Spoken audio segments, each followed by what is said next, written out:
70জন NR আছে মানে যাৰ ডিপাৰ্টমেণ্টে তেওঁলোকৰ কিছুমান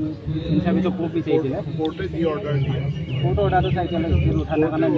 যদি কোৰ্টে সেই সময়লৈকেও নিদিয়ে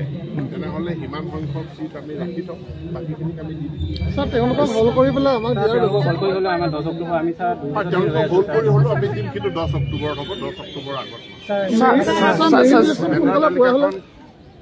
আমি এপইণ্টমেণ্ট দিয়াৰ 4-5 দিন আগত ছাৰ 4,500 ভেৰিফিকেশ্যন কেতিয়া হ'ব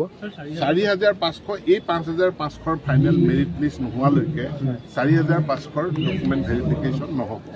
কাৰণ ইয়াতে 5,500 যিসকলে আবেদন কৰিছে তেওঁলোকে 4,500টো আবেদন কৰিছে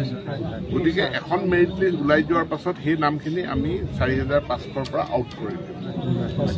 ছাৰ এইটো বছৰ দিবনে বছৰটো হ'ব না 4,500 এইটো বছৰ ছাৰ আমাৰ 5,500 এনএছৰ যিটো মানে বাধা ৰাখি থৈছে দিবলৈ দিয়া নাই সেইটো হল হ'লেও মানে